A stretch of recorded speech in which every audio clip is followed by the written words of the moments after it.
We will open the meeting with the group saying the Serenity Prayer. This prayer is found in the yellow pamphlet and on page 2 of the conference flyer. Let's pause for a moment of silence for those who are facing challenges in and out of the program. Together. God, grant serenity to accept the things I cannot change. Courage to change the things I can. Courage to change the things I can. And the wisdom to know the difference. Welcome to the second annual telephone conference of Emotions Anonymous. Our theme today is Experience, Strength, and Hope. My name is Dottie, and I'm powerless over my emotions. Please mute yourself by pressing star 6 or using the button on your phone so we may have a quiet meeting. We have discovered that our EA fellowship is warm and friendly. We come here to live a new way of life through the 12 steps. As we learn to place our problems in their true perspective, we find they lose their power to dominate our thoughts and our lives.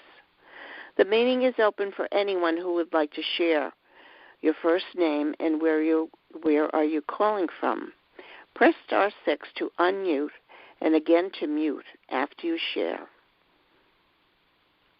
Would anybody care to announce themselves? Good morning, Dottie. This is Susan from Texas. Thank you, Dottie, for your service. This is Journey from Massachusetts. Greta from Michigan. Irma from Texas. Frank from Chicago. Emily from Virginia. Nancy from Illinois. Sorry. Would anybody else? Here. Excuse me? I didn't catch that last name. This is Eric from New Mexico. Thank you. This is Dave, who will be speaking during this session, and I'm from Minnesota. Thank you, Dave. This is Rory from Galway in Ireland. Okay. This is Robin in Arizona. Oh. Sharon, Topeka.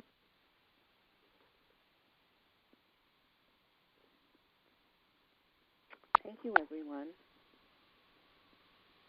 This is Robin. Orders from Kentucky.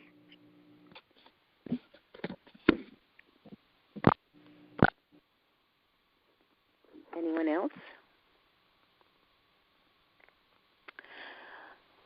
Announcements. To be added to the loop, our email discussion forum. Open the menu on our website, emotionsanonymous.org, and click on Get Involved. Then click on Sign Up for the Loop.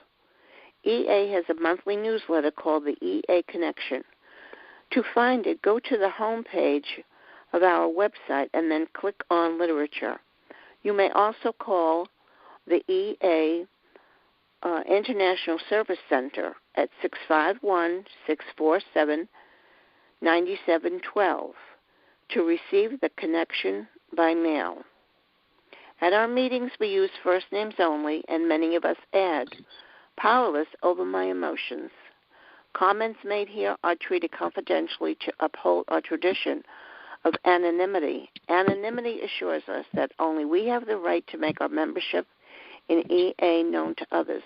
Criticism and arguments are avoided to ensure easy and open-minded discussions. Experience has shown that it is more productive to discuss solutions rather than problems. Please refrain from crosstalk, unasked for advice or comments from another person, and feedback, as these can divert us from the step or the topic for the meeting. We will now read the 12 traditions from the yellow pamphlet. And is there anyone that would like to volunteer and read?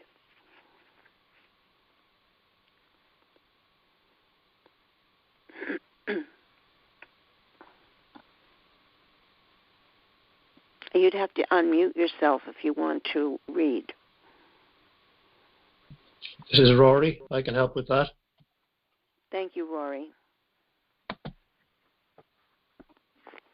This is Greta. I can help. Thank you, Greta.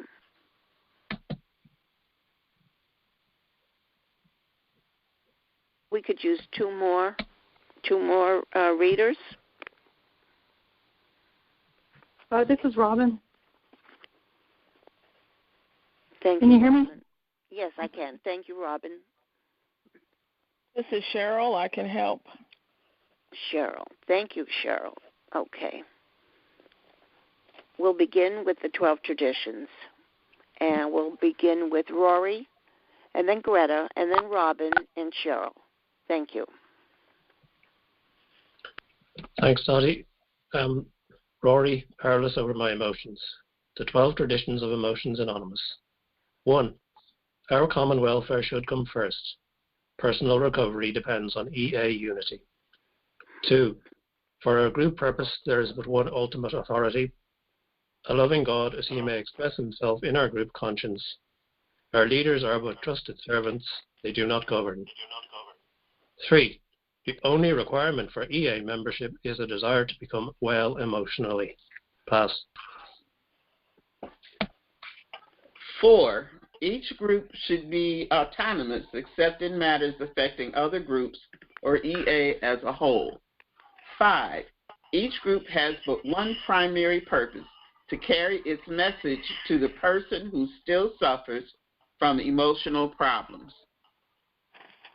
6. An EA group ought never endorse, finance, or lend the EA name to any related facility or outside enterprise, lest problems of money, property, and prestige divert us from our primary purpose. Pass.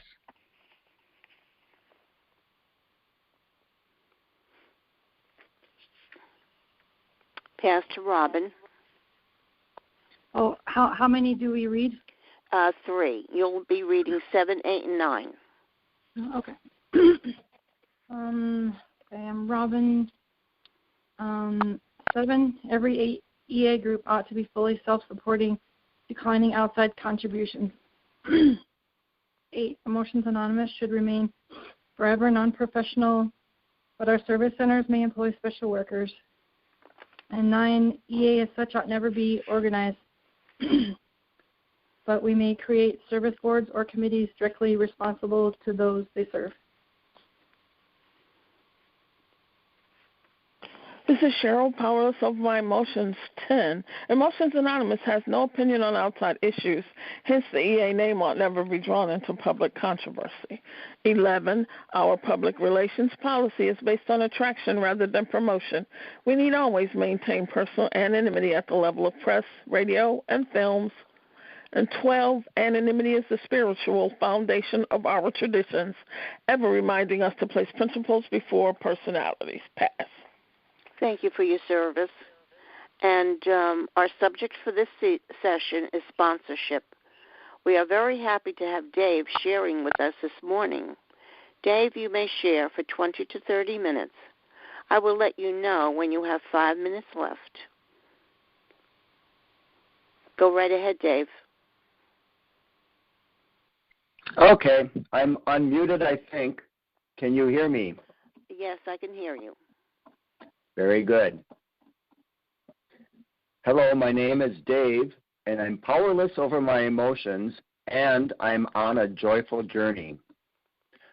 I will follow the prescribed format, what my life was like before EA, what happened, and what it is like now. I will describe this in the context of sponsorship, what it has meant to me and how it has changed my life. I have been a sponsee, a sponsor, a co-sponsor, a temporary sponsor, and have even participated in group sponsorship. After my personal story, I will describe how each of these have worked for me. Let me start with my history. What was my life like before EA? I was born 56 years ago. I was the youngest child of 4. and grew up as a very sensitive and very shy child. I was good in school, but not very good at sports.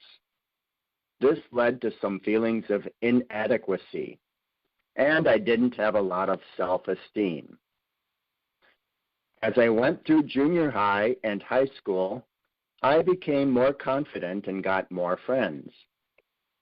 I had a good set of friends from the band, which occupied most of my free time in high school. In fact, as I reflect back on my high school days, I can see where I got my first exposure to an unbalanced, busy life. Many days started at 5:30 a.m. with morning cross-country practice, followed by a full day of school, and then afternoon practice or a meet, and then band rehearsal in the evening, turning into almost a 15 or 16-hour day. I was very dedicated to my studies in college and graduated in 1984 with a degree in chemical engineering. Before going to work for 40 years, I decided I wanted to experience the world. I applied for and was awarded a fellowship to study in Portugal for a year. That's where I met the person who would become my wife. I started working my first full-time job and professional job and got married in 1986. The first 10 years of our marriage were good. Our 2 sons were born, and we became very involved in their lives, playing with them, reading to them, going to their sports and school events. About 5 years into our marriage, we also became very involved in our church and volunteered for practically everything. Meanwhile, my work life was getting busier as I advanced in my career. I had heard somebody once say that if your life is worth living, it's worth writing it down. So, in April 1997, I began a 15-year stint of journaling. My first entry was full of gratitude. It started like this: what I'm thankful for. Christina, who is the ideal wife and mother, who has the biggest heart of anyone, who completes me. I went on to list all the things in my life I was grateful for, including my higher power. I didn't think anything of it at the time, or for that matter until years later, about the tone of codependency that was in this log entry. My wife completes me? I lived a life that was not very balanced. It was too busy, and I had too many commitments.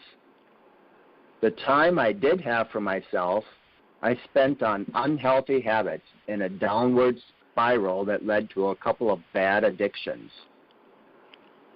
Somehow I managed to keep the image of a good worker, a good husband, a good father, and a generous volunteer at church throughout all this. After 10-plus years of this, I was near rock bottom, and my journal entries were not nearly as cheerful as the first one in 1997. December 29th, 2008. Here was my diary journal entry, quote, "The Christmas season was bittersweet. While it was great to see my friends and relatives, my personal struggles have tainted this usually cheerful season with agony and despair. While it was comforting to have many people praying, I still dread the tremendous amount of work I must face, along with all the other life struggles of work, chores, financial obligations, and volunteer service. My roles in these serve a great purpose, yet I feel I need to focus mostly on healing." End quote. I knew I was in trouble after years of unhealed emotional turmoil. The prayers, the counseling, the medication, the church small faith groups, These maybe helped a little, yet all of these were not the solution. And then the very next year, in 2009, after I separated from my wife, while staying with my parents in Apple Valley, I found EA. That's when my life started to get a lot better, very slowly, but very steadily. I started by listening in the group and contributing my own input. After about a year in EA, one of the members who had been in EA for many years invited me to breakfast one day. I accepted and was very eager to meet with him. I had noticed his serenity and a very deep peace about him. And he was very open and had a lot of wisdom at the meetings. I was very much eager to what he had to share with me, so I would take notes during breakfast. This was the start of my experience as a sponsee. He told me what he had observed about me in a very gentle way and helped me work the steps. He gave me very good advice about the relationship problems I was having and urged me to look within. You see, as I started to feel better about myself and gain more self-dignity, I also felt more entitled to blame my problems on others. My sponsor noticed that. He really helped me understand the EA program and that the path to joy lies within myself. We spent time going over EA ideas and got them down on paper. We started to develop EA literature together and started our 5-year journey work on a new 4th step booklet that was finally published as EA literature in 2017. That 4th step booklet prompted me to go deeper than I ever had on my 4th step. I not only came up with my own character traits, good and bad, but grew to understand the root cause of them. With the help of my sponsor, I discovered that many of my negative traits were actually assets gone astray. Likewise, I learned that some of my positive traits became negative when I didn't put boundaries around them. My sponsor remembers, better than I had, what I had shared at my very first EA meeting in September 2009. I said I wanted to be nicer. We chuckle about that today. Kindness was already one of my positive character traits, and unknowingly I hadn't put boundaries around it, and it turned into a codependent trait by my striving to be too nice. I understood this more deeply as I heard similar stories at the EA convention and semi-annual retreats. The sponsorship relationship had turned into a friendship, and our weekly breakfast had turned into a group of several people from our Apple Valley group. This has gone on for 8 years now, and we look forward to our Saturday morning tradition of breakfast. This sponsorship has given me strength as we have helped each other throughout the years. We have shared meals together and helped each other in each other's house and gone to retreats together. As I tried to apply the advice he's given me in his experience that he shared with me, I have found that the EA promises are coming true. My relationship with my wife has improved so much. I still get down once in a while, but I don't have these periods of depression and despair. I'm so grateful for my sponsor who has led me to new paths of self-understanding. The best gift I've received from my sponsor is the gift of self-dignity.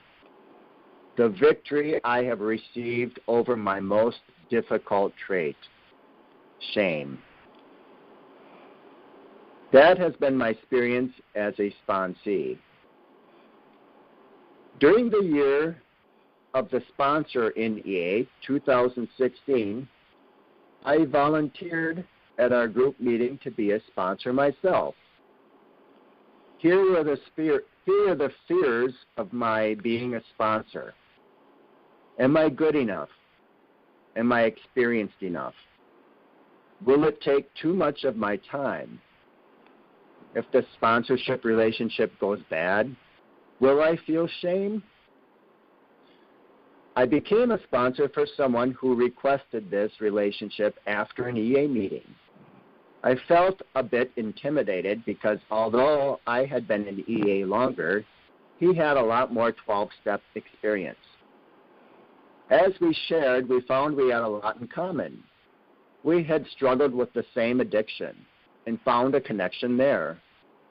Part of our relationship focused on accountability as we shared with each other with encouragement. This sponsor-sponsee relationship evolved into a co-sponsorship. We met for lunch several times and became friends. Here was my experience as a temporary sponsor. A new member joined the group after she saw the asterisk by my name on the Apple Valley EA group contact list.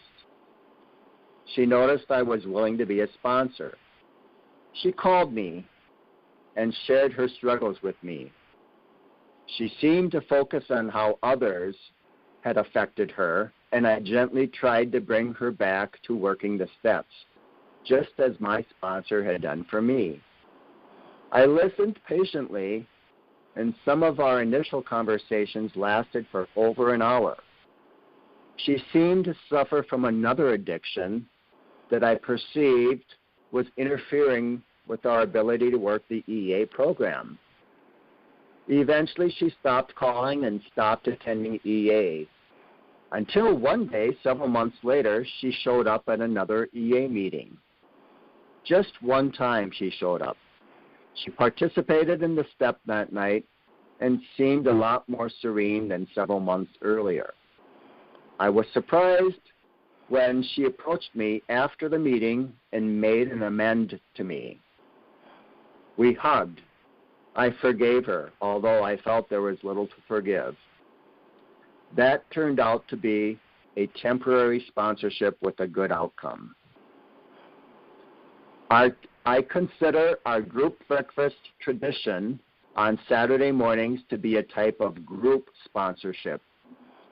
Anywhere between 2 and 9 people have been together at the breakfast, where we share our everyday experiences, strengths, and hope with others. We often read from the Today book. Then, in a very informal way, we share how EA has helped our everyday lives. We listen to and encourage each other. These group sponsors have become my friends. I have been in so many groups, at school, at work, at church, and the community. Yet I have never felt that I have fit in better than in my EA group. I am very grateful for the EA program, for the relationships with my sponsors, sponsees, co-sponsors, and group sponsorship. I have a ways to go in my life, yet I feel so much better than 10 years ago. I no longer use words like agony and despair when describing myself. I am now on a joyful journey through the Emotions Anonymous 12 steps. I will pass and open it up to questions.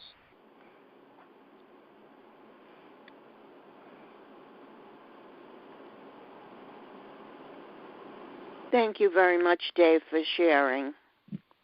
Is there a topic you would like us to focus on while sharing?